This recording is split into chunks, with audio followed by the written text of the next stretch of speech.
ഭർത്താവ് മരിച്ചതിന് ശേഷം ഇങ്ങനൊരു ഭാഗ്യം എനിക്ക് പിന്നെയും അനുഭവിക്കാൻ കഴിയുമെന്ന് ഞാൻ ഒരിക്കലും പ്രതീക്ഷിച്ചിരുന്നതല്ല.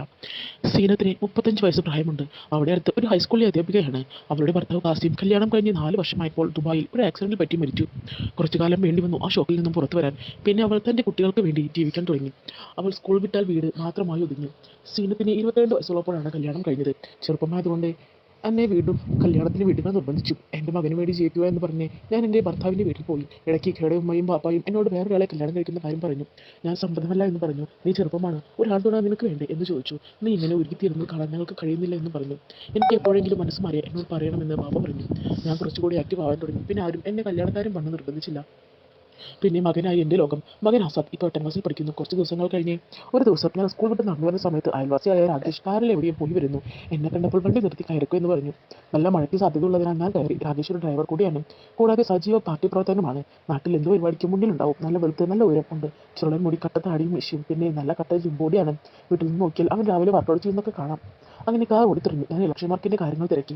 പഞ്ചായത്തിൽ സ്ത്രീകൾക്ക് സംവരണം വരാൻ പോകുന്നു. അതുകൊണ്ട് ഈ പ്രാവശ്യം ഒരു ലേഡി കാൻഡിഡേറ്റിനെ നിർത്താൻ കഴിയുന്ന പാർട്ടി യോഗത്തെ തീരുമാനമായി എന്ന് പറഞ്ഞു. ഞാൻ ചുമ്മാ അവനോട് എന്നിട്ട് ആരെങ്കിലും കിട്ടിയോ എന്ന് തിരക്കി. ഇതുവരെ ആരെയും കിട്ടിയിട്ടില്ല എന്ന് പറഞ്ഞു. പെട്ടെന്ന് നല്ല മഴ പെയ്തു. പിന്നെ ജോലിക്കാര്യങ്ങളൊക്കെ പറഞ്ഞു. ഞങ്ങൾ എൻ്റെ വീട്ടിലെത്തി.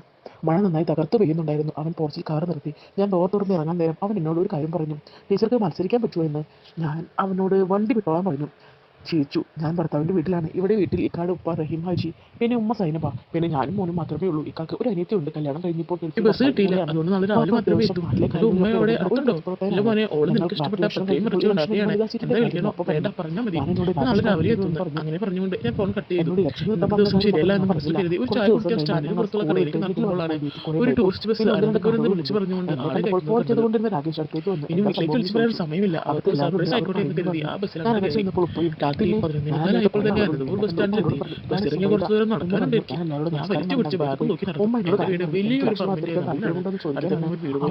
വീടിന്റെ ഗേറ്റ് ചാടിക്കിടന്ന് ഇന്ന് എന്റെ വീട്ടിൽ ആരും ഇറങ്ങിയില്ലേ, അവർക്ക് ലൈറ്റ് കത്തുന്നു. ഞാൻ സർപ്രൈസ് കൊടുക്കാൻ വേണ്ടി പോകുമ്പോഴാണ് ആ ശബ്ദത്തിലെ ശബ്ദം കേൾക്കുന്നുണ്ട്. എന്റെ ഡിറ്റക്റ്റീവ് ബുദ്ധി ഉണർന്നു. ഞാൻ ശബ്ദം കേട്ടപ്പോൾ ഷോക്കാണ് എനിക്ക്. ഞാൻ എന്ത് ചെയ്യണമെന്ന് അറിയാതെ കുറച്ചു നേരം പത്രത്തിന് ചെയ്തതിനു ശേഷം ആണ് ഉമ്മ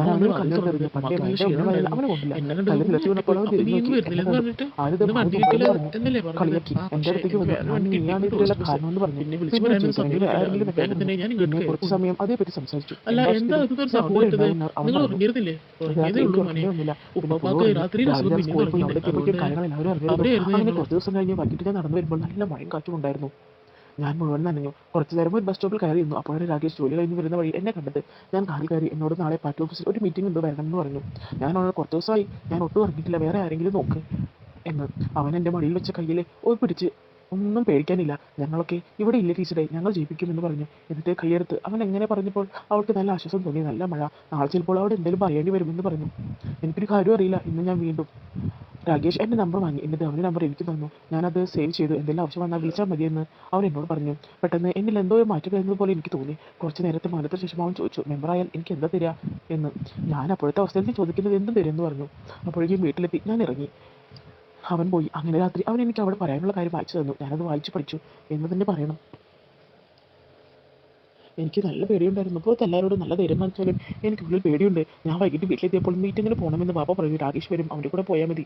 പാപ്പാക്ക് കാലുകൾക്ക് കുറച്ച് പ്രശ്നമുണ്ട്. അങ്ങനെ ഞാൻ കുളിച്ച് ഡ്രസ്സൊക്കെ മാറി. അപ്പോഴേക്കും അവൻ വന്നു. ഞങ്ങൾ കാറിൽ കയറി പാർട്ടി ഓഫീസിലെത്തി. അവിടെ ഒരുപാട് ആളുകളുണ്ടായിരുന്നു. എനിക്ക് ആകെ രാകേഷിനെ മാത്രമേ അറിയാം. ബാക്കിയുള്ളവരെ കണ്ടിട്ടുണ്ട്. അതിന് യോഗം തുടങ്ങി. കാര്യങ്ങളെല്ലാം പറഞ്ഞു. എല്ലാവരും എന്നെ സ്ഥാനാർത്ഥിയാക്കി നിർത്താൻ തീരുമാനിച്ചു. കൈയടിച്ച് പാസ്സാക്കി. ഞങ്ങൾ തിരിച്ചു പോന്നു. നല്ല മഴ പെയ്യുന്നുണ്ട്. അവനോട് ഞാൻ താങ്ക്സ് പറഞ്ഞു. ഇന്നലെ ആ സ്പീച്ച് പറഞ്ഞു തന്നതിനെ. കുറച്ച് കാർ മുന്നോട്ട് പോയപ്പോൾ കാർ സ്റ്റോപ്പായി. അവൻ കാറിൽ നിന്നും ഇറങ്ങി. മുന്നിൽ ചെന്ന് നോക്കി. വണ്ടി ചളിയിൽ കുടുങ്ങി. അവൻ തള്ളി നോക്കാൻ ശ്രമിച്ചു, പക്ഷേ പറ്റുന്നുണ്ടായില്ല. ഞാനും പുറത്തിറങ്ങി. കാറിൻ്റെ ബാക്കിൽ ചെന്ന് തള്ളി നോക്കി, പക്ഷേ പറ്റുന്നില്ല. ഞങ്ങൾ രണ്ടാളും ഫുൾ നനഞ്ഞു. നനഞ്ഞു കുളിച്ചു. അവൻ കാറിൽ കയറി. ഫോണെടുത്ത് ആരൊക്കെയോ വിളിച്ചു, കിട്ടുന്നില്ല. ഈ വഴി അങ്ങനെ വാഹനങ്ങളൊന്നും പോകാറില്ല. പെട്ടെന്ന് എത്താനാണ് ഈ വഴി വന്നത്. അതിപ്പോൾ കുഴപ്പമായി. ഞാൻ മനസ്സ് പറഞ്ഞു. അവൻ കാറിൽ നിന്ന് പുറത്തിറങ്ങി. എന്നോട് കാറിൽ കയറി ഇരിക്കാൻ പറഞ്ഞു. ഞാൻ കയറിയിരുന്നു. എൻ്റെ തലയിൽ നിന്നും സാരി എടുത്ത് ഞാൻ തല തുറക്കാൻ തുടങ്ങി. ഇടയ്ക്ക് അവനെ നോക്കിയപ്പോൾ അവൻ ആരെയോ വിളിക്കുന്നു. ഞാൻ എൻ്റെ ഫോണിൽ വിളിച്ച് നോക്കി, കോൾ പോകുന്നില്ല. പെട്ടെന്ന് കാറിൻ്റെ ലൈറ്റ് ഓഫായി. ഞാൻ ഒരു നിമിഷം പേടിച്ചു. അവൻ പെട്ടെന്ന് ഫ്ലാഷ് ഓണാക്കി. ഞാൻ നോക്കുമ്പോൾ അവൻ്റെ മുകളിൽ നിന്ന് വെള്ളം അവൻ്റെ ചുണ്ടിലേക്ക് ഉച്ചി വീഴുന്നു. മഴ തുറന്നിട്ട് നടന്ന് പോവാമെന്ന് പറഞ്ഞു. ഞാനൊക്കെ ഓക്കെ പറഞ്ഞു. പെട്ടെന്ന് ഫോൺ റിങ് ചെയ്തു. അപ്പോൾ തന്നെ ഓഫായി. ഫോൺ അവൻ്റെ മടിയിലേക്ക് വീണു. വെള്ളം കൊണ്ട് നനഞ്ഞു. അവൻ്റെ കാലിൽ ഒട്ടി നിൽക്കുന്നുണ്ടായിരുന്നു. ഫോണെടുത്ത് അവൻ എൻ്റെ മുന്നിലേക്ക് വെച്ചു. പെട്ടെന്ന് ഫ്ലാഷ് ഓഫായി. പേടിക്കണ്ട എന്ന് പറഞ്ഞവൻ പിന്നെ നനഞ്ഞു മുതിർന്നിരുന്നിട്ടും ആ തണുപ്പൊന്നും അവർ അറിഞ്ഞില്ല. വല്ലാത്തൊരു ചൂടായിരുന്നു പിന്നീട് അങ്ങോട്ട്. ആ ചൂട് ശമിച്ചതിന് ശേഷം പിന്നെ വല്ലാത്ത ദാഹമായിരുന്ന ശേഷം അവർ ആ പനിനീർ വെള്ളം കോരി കുടിച്ചു. മഴയത്തു നിന്നുള്ള ആ കുടി നല്ലപോലെ അവർ ആസ്വദിച്ചിരുന്നു. കുറച്ച് കഴിഞ്ഞ് രാജേഷ് കാറിൽ നിന്നും ഇറങ്ങാൻ പറഞ്ഞു. ഞാൻ ഫോണെടുത്ത് പുറത്തിറങ്ങി കാർ ലോക്ക് ചെയ്തു. അവൻ വന്ന് എന്നിട്ട് നടക്കാമെന്ന് പറഞ്ഞു. കുറച്ച് നടന്നപ്പോൾ ഇപ്പോൾ ഫോണിൽ വിളിച്ചു. ഫോണെടുത്ത് അവിടെ എത്തിയെന്ന് തിരക്കി. ഞാൻ കാർ ചളിയിൽ കുടുങ്ങിയ കാര്യം പറഞ്ഞു. ഞങ്ങൾ നടന്നാണ് വരുന്നതെന്നും പറഞ്ഞു. ഞങ്ങൾ വന്നോളാമെന്നും പറഞ്ഞ് അവളെ സമാധാനിപ്പിച്ചു. അതും പറഞ്ഞുകൊണ്ട് അവൾ ഫോൺ വെച്ചു. അവർ നടന്ന് ഇപ്പോൾ ഒരു ഓപ്പോസിറ്റിൽ കൂടെയാണ് നടന്നു പോകുന്നത്. കുറച്ചു നേരം ഞങ്ങളൊന്നും സംസാരിച്ചിരുന്നില്ല. എനിക്ക് അവനോട് ദേഷ്യമാണെന്ന് വിചാരിച്ചിട്ടാവും അവൻ എൻ്റെ കയ്യിൽ പിടിച്ചു. എനിക്ക് മനസ്സിലായി അവൻ ക്ഷമിച്ചിരിക്കാനുള്ള പുറപ്പാടെന്ന്. ഞാൻ അവൻ്റെ മുഖത്തേക്ക് നോക്കി. സാരമില്ല, വണ്ടി ഇങ്ങനെയൊക്കെ ആവുമെന്ന് ആരും വിചാരിച്ചല്ലോ. നടന്ന് അവൾ ക്ഷീണിച്ചിരുന്നു. ഒപ്പം കൊലിച്ചിരുന്ന മഴയും. അവൾ നല്ലപോലെ വിറയ്ക്കുന്നുണ്ടായിരുന്നു. രാത്രി ആയതുകൊണ്ട് കാട്ടുകോഴികളുടെ കരച്ചിലും ഉണ്ടായിരുന്നു. അവൾക്ക് വല്ലാതെ പേടിയാക്കാൻ തുടങ്ങി. അവർ കുറച്ചുകൂടെ നടന്നപ്പോൾ റബ്ബർ തോട്ടത്തിൽ ഒരു ഷെഡ് കണ്ടു. റബ്ബർ പണിക്കാർ പാലെടുത്ത് അവിടെയാണ് നിൽക്കുന്നത്. അവർ അങ്ങോട്ട് കുറച്ചു നേരം പയർ നിൽക്കാനായി ചെന്നു. അപ്പോഴേക്കും നല്ലപോലെ ഇടിവെട്ട് മഴയും വന്നു. ആ പാൽക്കുടം അപ്പോഴേക്കും നിറഞ്ഞു തുളുമ്പിയിരുന്നു. പെട്ടെന്നായിരുന്നു ആ പാമ്പ് അങ്ങോട്ട് ഇറങ്ങി കയറിയത്. അവൾ അത് കണ്ട് ആദ്യം ഒന്ന് പേടിച്ചെങ്കിലും പിന്നെ അവൾക്ക് ധൈര്യമായി. ആ പാമ്പ് ആ പാൽക്കുടത്തിനെ ചുറ്റി വരിഞ്ഞു. നിന്ന് ചുറ്റുന്ന ശബ്ദങ്ങൾ കേൾക്കാമായിരുന്നു. അല്പം കഴിഞ്ഞപ്പോൾ പാമ്പ് അവിടെ കണ്ട മാറ്റിലേക്ക് തന്നെ ഇറങ്ങി പോയി. ശേഷം മഴ തുറന്നപ്പോൾ അവർ വേഗം ഇറങ്ങി നടന്നു. ഡ്രസ്സെല്ലാം അപ്പോഴേക്കും ഉണങ്ങി തുടങ്ങിയിരുന്നു. അങ്ങനെ 9:30 ആയപ്പോൾ വീട്ടിലെത്തി. ഞാൻ പോയി കുളിച്ചു. കുറച്ച് നേരം കിടന്നു. എന്നിട്ട് ഫുഡ് കഴിച്ച് വീണ്ടും വന്ന് കിടന്നു. അന്ന് ഞാൻ നന്നായി ഉറങ്ങി.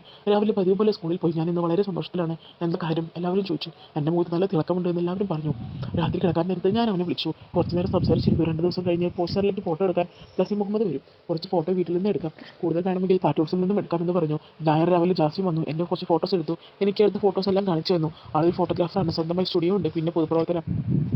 അങ്ങനെ സീനത്തിൻ്റെ വലിയൊരു കട്ടൗട്ടൊക്കെ വെച്ചു. ഇലക്ഷൻ വർക്കുകൾ തുടങ്ങി. MLA ആണ്. അവൾക്ക് വേണ്ട പണമെല്ലാം ഉണ്ടാക്കിയത്. രാകേഷിൻ്റെ പരിചയക്കാരനായിരുന്നു അയാൾ. അങ്ങനെ ഇലക്ഷനിൽ ടീച്ചർ വമ്പിച്ച് വിജയം തേടി. ഒടുവിൽ MLAക്ക് സീനത്തിനെ ഒത്തിരി ഇഷ്ടപ്പെട്ടു.